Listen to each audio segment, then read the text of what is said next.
I've got 11:02, which means it's 9:02 everywhere else.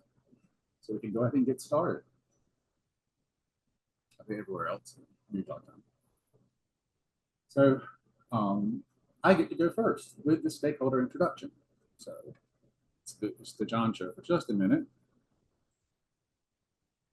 It's nice because we don't have to watch me change monitors and everybody go through that. So as always, I do the stakeholder introduction, and I'm excited that I do have someone to introduce today.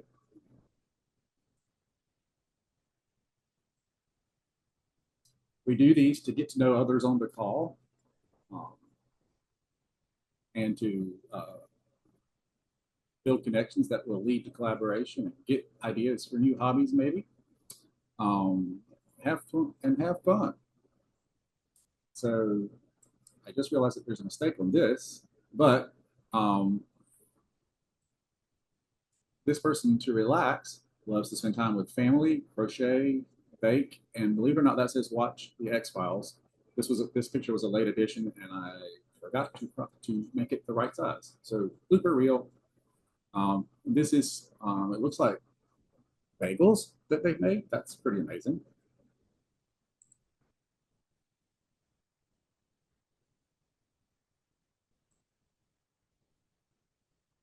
Interesting facts. She worked at Albertsons as a grocery bagger, and once she hid in the floral refrigerator to avoid going on cart runs. My sister-in-law works at Food Lion, and which is a local chain in the South, and has done the exact same thing. She's been in healthcare data for 11 years, and this is skipping some of my slides. Hold on.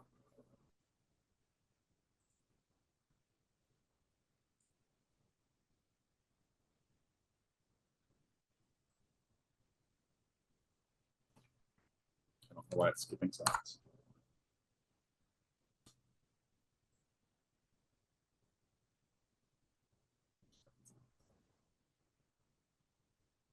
Something others may not know, she recently earned a black belt in Taekwondo. Love that picture. Those pictures. What does she like best about her job? The work we do in EMS helps others, not just in my community, but across the country. I also really enjoy working with the data and solving complex problems. Any guesses? Ms. Laurel Bader, whom you may already know formerly from NEMSIS, who is currently a data specialist at Image Trend. And I love the family pictures. If you have not been introduced, I will always, as always, put a link in the chat. But take 10 seconds and scan this QR code because I love QR codes. And it'll take you right to my form, which is very easy. You can fill out the questions and answers and even submit your pictures all from your phone. In fact, it's easier from your phone. And this is a picture taken after one of our annual meetings by Mr. Khan Bada from Florida. And I love this picture, and I give him credit for it every time I show it. And I have the next agenda item, which is a website review. And I decided to do the very first one I ever did, because it is still the most requested or most often, it's the question I get most often from state managers, especially new ones, is how do I find and what is the state warehouse report and how do I use it? So you get it, you go to our homepage, go to state view reports and then state reports. Click on version 3 dashboards. At this point, it will make you log in using your Okta credentials. Once you've logged, no, actually it will not, excuse me. Once you click on the link that for the warehouse itself, it'll make you enter your credentials. So I'll go back. So where do you click? When you go to state reports, Under version 3, state current composition of the warehouse. Under state reports, click on that. V3, state current composition of the warehouse. It'll then ask you for your octa.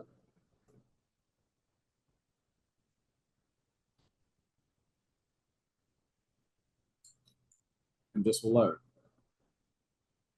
And from here, you can sort and filter your data so that you're only getting data that you want. It'll only show your state, so don't worry about seeing all of this. This is just, that's the national data because I see everything. But you can see only your state, and you can filter it by vendor or by agency. You can drill down to days, months, and weeks. And if you want detailed information, just reach out to me. But I really just wanted to show you where it was because it's pretty straightforward once you get into it. And the question I always get is, where is it? So it's under state reports and V3 dashboards. And with that, I will turn it over to Amanda for the vendor contact list update. Thanks, John. Hi, everyone. We've created a short Microsoft form to help us more efficiently collect vendor contact information for the state data managers. So just to remind everyone, they requested a centralized list of vendor contacts so that they could better streamline their communication and support. So the document that we're creating is specifically intended for state data manager use. So if your organization has a state contact person, please be sure to include them in the form. And if you've already submitted a help desk ticket related to this, you're all set. We've got your contact information added, so there's no need to fill out the form again. But if you are a vendor and you have not submitted your information, please take a few minutes to complete the form. We will put it into the chat. Our goal is to make this a helpful, easy to use resource for the states. And I just want to thank everybody for your help in making this tool useful. And that's it. Thanks, John.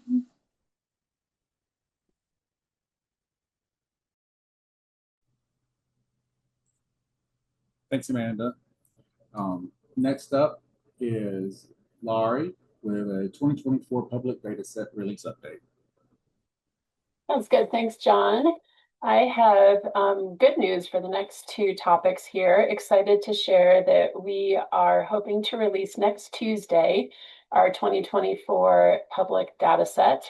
And so if you remember back in February, we were really pushing for everyone to get records submitted on time, and we've been working to clean those records and get them ready to release.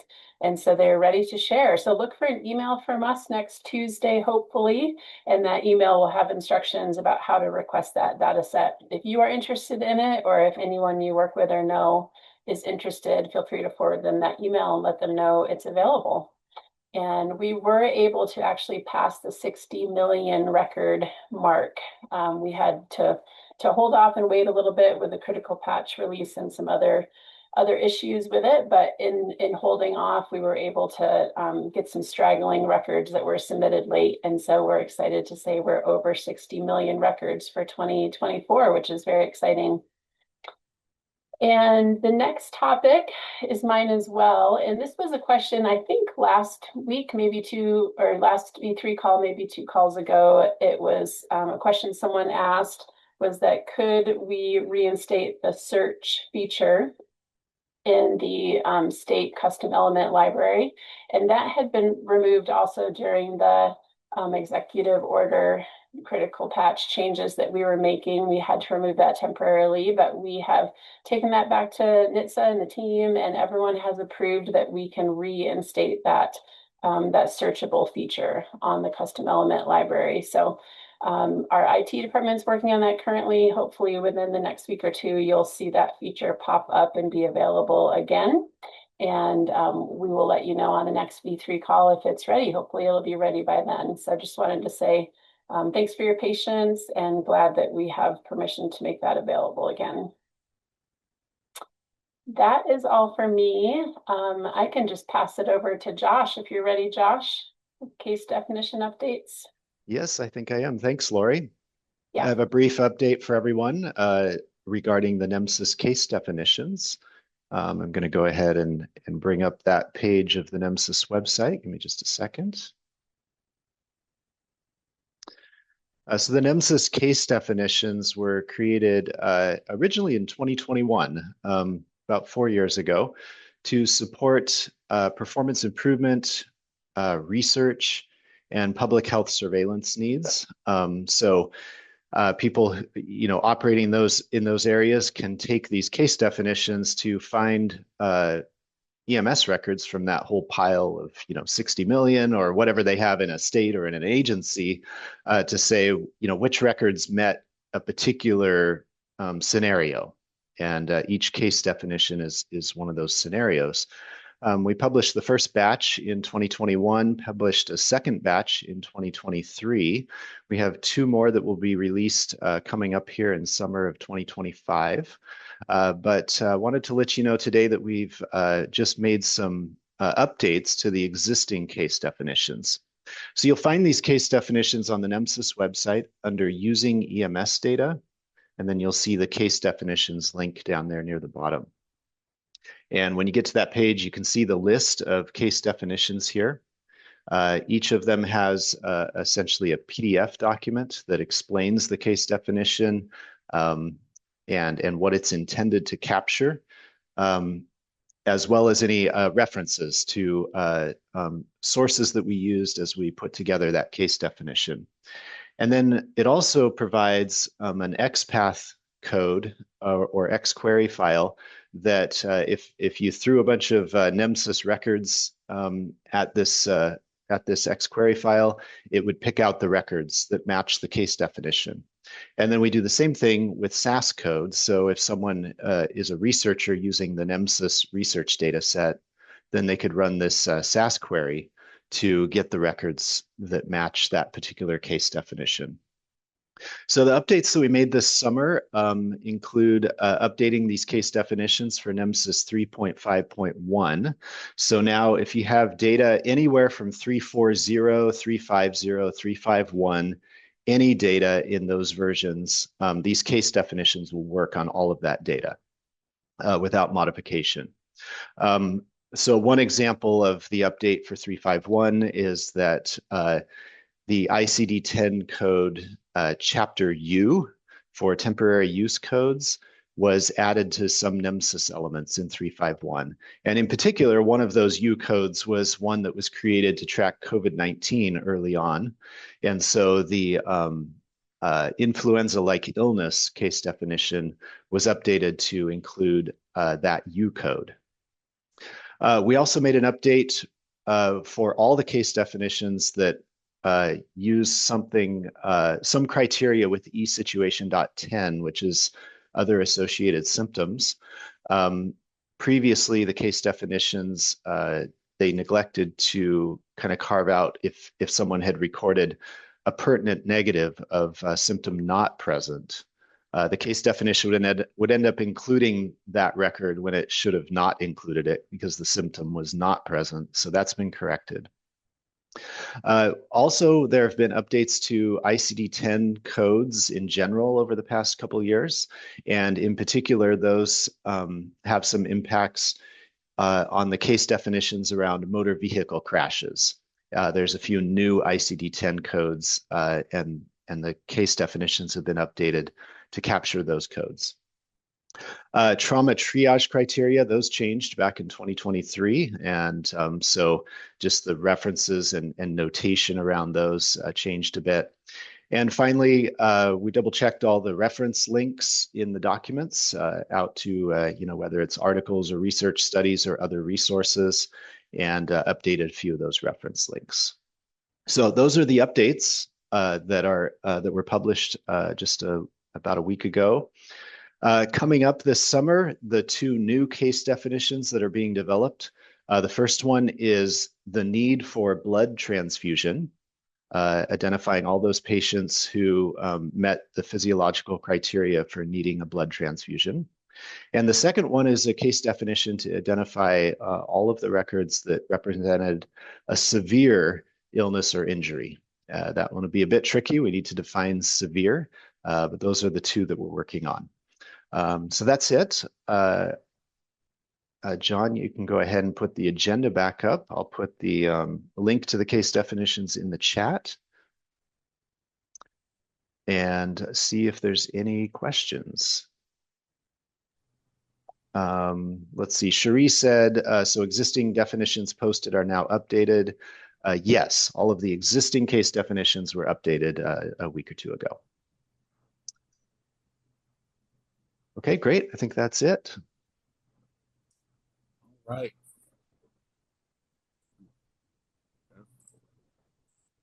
So next up is an update from Bengie on maintenance.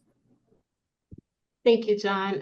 Good morning, everyone, or good evening for those who are on the other side of the map. Our maintenance window will be completed on June 17th and 18th. So please submit a help desk ticket if you come across any issues outside of the maintenance window, and we will get our team to assist you. Is it okay if I just move on to the next topic, John? Okay.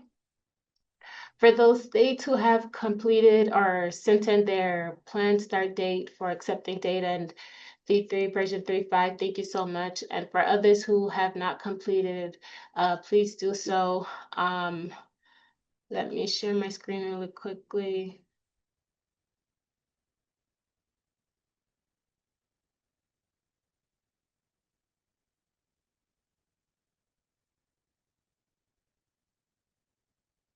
Okay, so for those who have not completed their or sent in their dates, if you look on your state's webpage, it will not have a date listed next to the planned start date for accepting data. I want to give a big shout out to the state of Ohio. Thank you for sending in your dates. You should be able to see the information submitted to us on our website. And if you need assistance or if you need to have your dates posted on the website, please open up a help desk ticket and we'll be able to assist you with that. If you have any questions, please let me know. If not, I will turn it over back to you, John.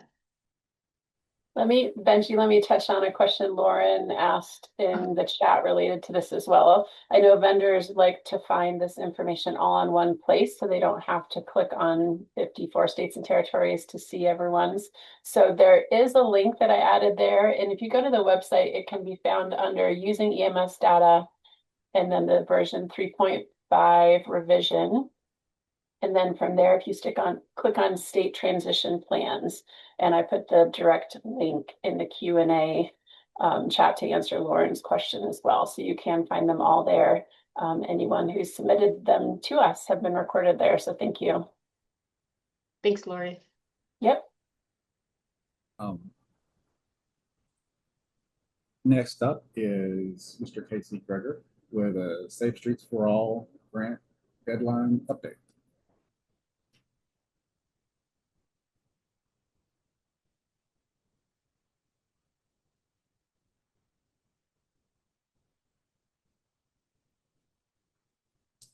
You can see you're muted if you're speaking. Does he have co-host availability?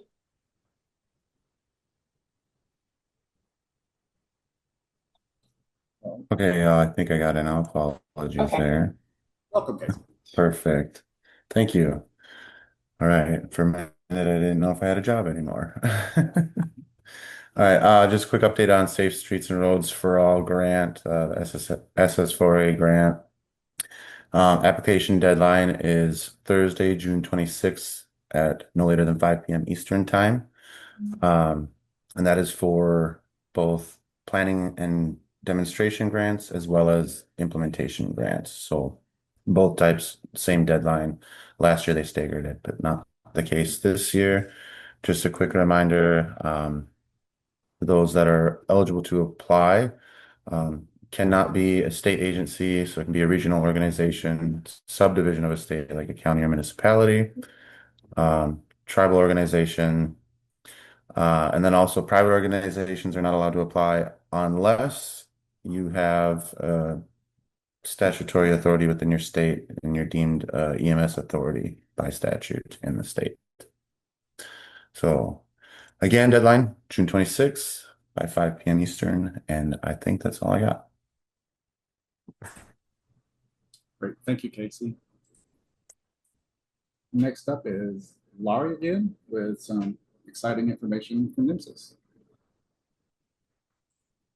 Yes, as you guys know, we were very sad to lose Jim Korea recently.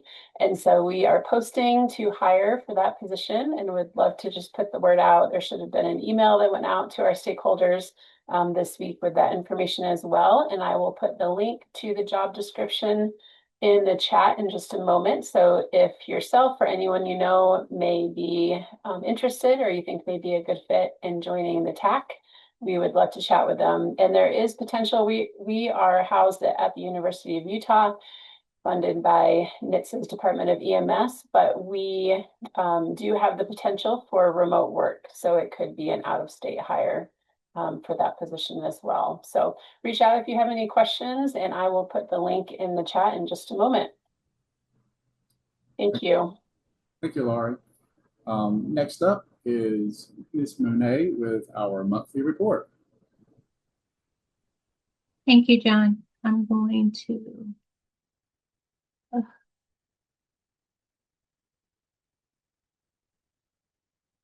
thank you. All right. Hello, everyone.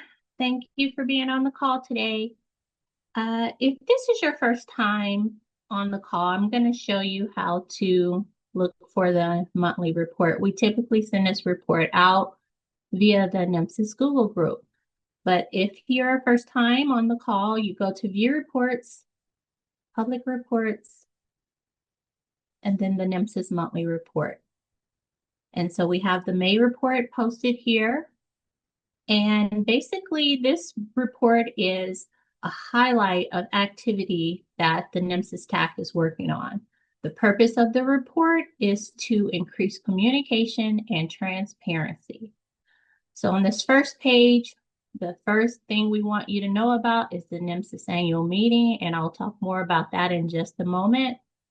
Then we have some additional information about the critical patch. I want to also mention the monthly reports, the citation. These are research reports that utilize NEMSIS data. And so if you're very interested in research, you may want to look at these reports. We try to update the reports each month. I also want to talk a little bit about the software vendor. We are updating this information, especially now that folks are testing for 351. So you'll see information reflected here about those who are in compliance testing, as well as those who have completed compliance testing. This page you've seen before, but it's changed slightly. I've added a column.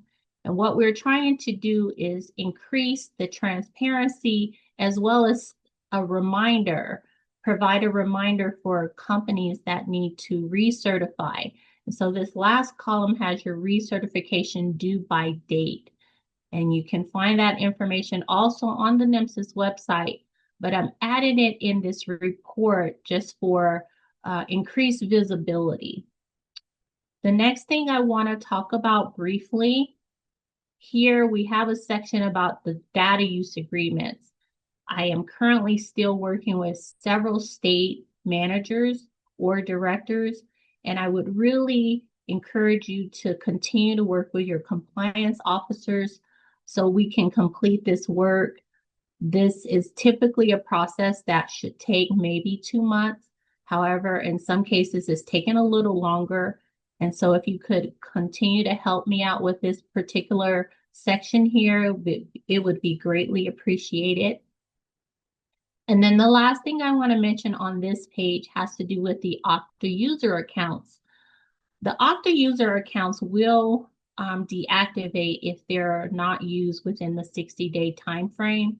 So we encourage you to log on just to take a peek at some of the reports, and that's the best way to keep your Okta account active.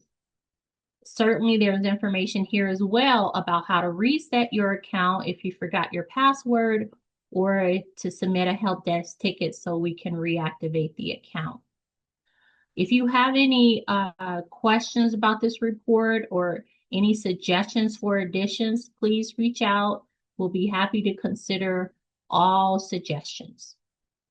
Okay, I'm going to leave the monthly report, and I am briefly going to show you the compliance testing page. So that's under technical resources and compliance software testing status. I just want to bring to your attention on this page, this is a list of all the compliance software vendors, NEMSIS compliance software vendors. You'll see the last two columns here that have the V3 participation. You have 100% if you're participating on the call. And you'll also see this column here that says annual meeting participation.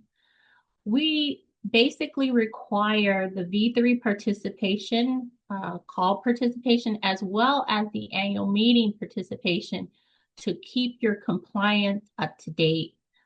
I'll bring your attention down to the very lower section of this page where you'll see here it says annual meeting participation. Vendors wishing to maintain compliance must attend the yearly NEMSIS annual meeting.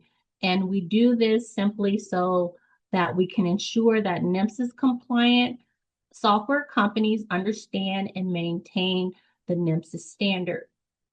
Now I'm going to transition to the annual meeting page. You can find that on the banner here. Simply click on this banner. The first thing I'm going to do is just review some of these documents on this page because I've received some questions about various things related to the annual meeting, and some of those questions can be answered here. So first of all, we have a draft agenda. We're very close to wrapping up this agenda. One of the things that we're doing right now is we are updating the agenda to add more vendor-specific topics, things that vendors want to talk about, address some questions that vendors have. And so we really want to make this meeting very beneficial for you because we know that you're taking your time to fly and stay with us for a few days. So once I have everything completed, I will update that and you'll see that the date will change here, and we'll get that done as soon as we can. We also have the letter of invitation that you can use if you need to submit that to someone for approval to attend. We've talked about lightning rounds before. I think this will still be an excellent opportunity to sit with if you're a state manager and you want to bring up a topic with a vendor, you know, just have your high level speaking points. It's just a great way to have, you know, 5-10 minutes to say exactly what you need to say. And then we have some questions. I've received some questions about various ways you can pay for the annual meeting. So this information here in this NEMSIS annual meeting payment and check refund FAQ will answer some of those questions about how you can pay with the ACH check and what the policy is for the refunds. So just take a look at this information. If there's anything missing, certainly submit a ticket and I'll address those questions. Then I'm going to go ahead and go to the registration link and I'll add the link in the chat as well.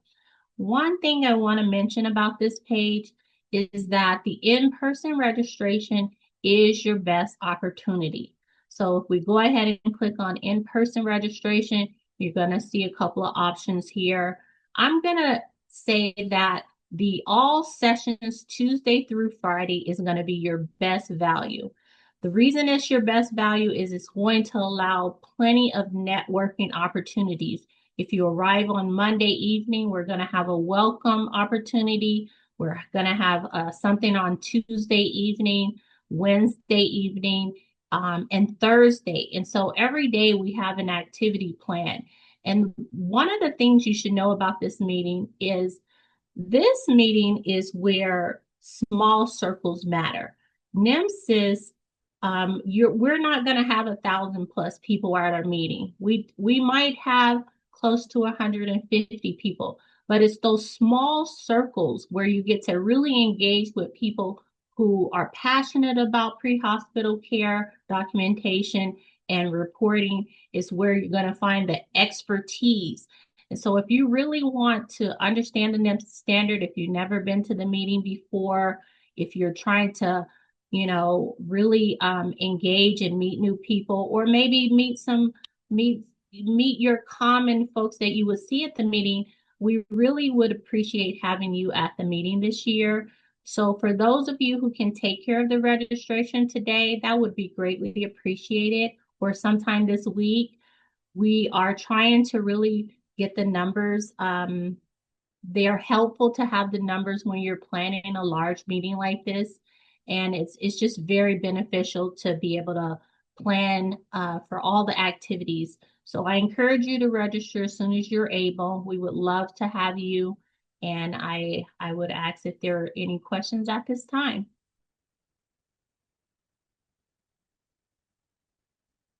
And I will add the link to the chat as well, in case someone hasn't done that already. Do you see any questions for me? I'm not seeing any. Okay, if you have any questions, certainly go ahead and send those, and we would be happy to address those questions. Thank you, everyone, for your time. Have a fantastic rest of your day. Thank you, Monet.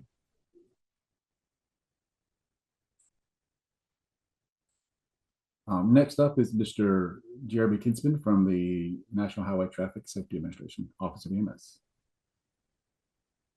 Hey, good morning, everyone. Can you guys hear me okay? Yeah. Awesome. Thanks for joining us today. Just a few quick updates from our office. I mentioned this on the last call. Some of you may have heard some exciting news from our office at the National Safety Council's Road to Zero 2025 annual meeting. Our acting chief counsel for NHTSA, Peter Simshauser, who was appointed by the president, announced that our office of EMS at NHTSA is going to be partnering with the Department of Defense, specifically the Uniformed Services University, that has a national center for public health and disaster medicine, on a $30 million investment to establish pre-hospital blood transfusion demonstration programs across the country. So our goal is to create at least 25 demonstration sites over the next 3 years. The purpose of these demonstration programs is to support research and development aimed at expanding access to pre-hospital blood transfusion and kind of rigorously evaluating their impact on survival, specifically for motor vehicle crash patients. So importantly, these aren't grant-funded programs in the traditional sense. So sites are not going to be selected through like a competitive grant application process. Instead, our office and the DoD are going to be working together to define a set of criteria for identifying those sites. So I think what's probably most important for us working in the EMS data space is that this has been a big signal to us that leadership at NHTSA and in the Secretary's office at DOT, recognize the importance of the NEMSIS program. So, and the data that you all contribute. So, they're really vital for the success of these planned demonstration programs. And so, we kind of expect that the data, EMS data, and the kind of evaluation of these programs is going to help us to continue to build the case for kind of additional support and resources from NHTSA, DOT, and our federal partners to kind of sustain and expand pre-hospital blood transfusion efforts in the future, but also the continued support for the NEMSIS program. Today, from noon to 4 p.m., we do have a pre-hospital blood transfusion summit that's being hosted by the Federal Interagency Committee on EMS, or FICOMS. It is a virtual event. We're bringing together some experts from EMS, policymakers. We're going to be talking about new standards for transfusion programs, folks involved in blood logistics. So I will pop a registration link into the Zoom Q&A in just a minute here if you're interested in attending. Again, it starts at noon and goes till 4 Eastern. So hoping you can join us for that. I want to thank Casey for sharing information about the SS4A grant opportunities. For our local kind of municipal and regional partners on the call today, I would really encourage you to visit the SS4A website and explore the map resource. You can view all the projects across the country that have received an SS4A grant to date. So you can identify if there's any entities operating in the same areas as your EMS systems and consider reaching out to them for kind of 2 reasons. One, You could reach out to them and talk to them about incorporating EMS as part of the post-crash care retirement for their demonstration planning or implementation grant. Or you could put together your own grant and submit it. And so it's an opportunity for those folks that have been funded that are close by where you work and operate, to learn from their experience and understand how they successfully secured the grant. I think the grant application is actually quite brief. It's only like 3 pages. So I would encourage you to do that. The one other thing about SS4A, there are some vendors, I think, who have been really successful in helping their local or regional EMS systems in applying and receiving an SS4A grant. So if you're a vendor, think about reaching out maybe to some of the EMS communities because data is obviously really important for these SS4A grants. So lastly, if you haven't already, to Monet's point, please register for the NEMSIS annual meeting. We're expecting a great meeting this year. We're going to have several folks from the NHTSA Office of EMS there. I know our office and the TAC were really excited about the future of the NEMSIS program, and I'm particularly looking forward to engaging with you all there. And then, as always, just please don't hesitate to reach out to me or our team at the NHTSA Office of EMS if there's ever anything we can do to support your work. So thanks very much. I'll pop a couple links into the chat. Again, one is on a webinar that we did back in 2024, specific on SS4A.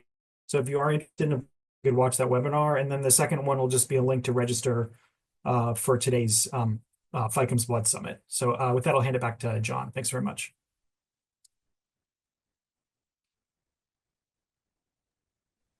Thanks, Jeremy. So quick reminder for our upcoming meetings. The next meeting will be Wednesday, June 25th, 2025. Then we'll have a public training, and it will be beautiful, on July the 1st, 2025. Pending, stand by for more information about that one. Then the next two B3 calls are listed July 9th and the 23rd. Next, we have open forum. So if there's anybody who has a burning question, I see one. Okay, it was answered from Dipti. If anybody has any questions, Josh, do you mind coming on camera? We have a quick question for you that we're struggling with internally, and I'm sure you'll know the answer to it. So regarding 3.5.1, can states choose to accept 3.5.1 from vendors and then send us the 3.5.0 schematron, or can they go ahead and send it to us as well? We feel like it'll fail at this point, but we want just a ruling. Yeah, so if a state was to accept 351 data and then try to send it to the national database, they would just need to make sure they didn't send anything that was new in 351. And I'm trying to think of a good example because it's national elements only. It was gender, but we fixed that.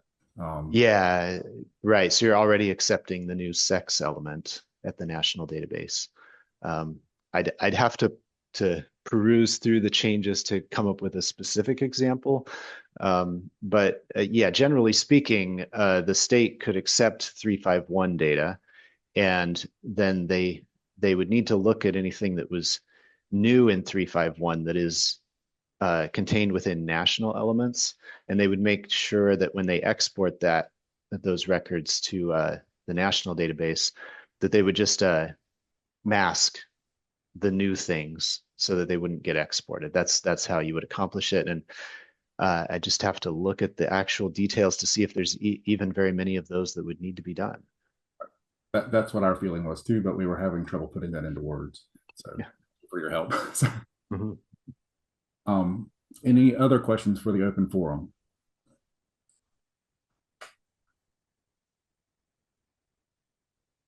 James Fox says, so basically they could require us vendors to submit 3.5.1, but they would need, correct, but the state could require it, but we would nationally, we would need it to be masked. Okay, you got the answer. Great. All right. If that's it, we were ready to go to the breakout forums. So these are this software and products that we will be meeting with today. And just as a reminder, vendors are not allowed in other vendors' rooms without the vendor who owns the room's permission. And we ask that people stay at least 10 minutes if there's no one in the room, just to make sure no one comes in late or couldn't figure out how to get into the room. So we just ask for 10 minutes. And other than that, we just ask for everyone to just be civil. And if there's disagreements, be civil about them, and we'll work out the questions for you. And with that, thank you all for your attendance today. And we know you're extremely busy, and we appreciate you taking time out of your schedule to join us, and we look forward to seeing you next time. All right, and you can go to your breakout rooms at this time.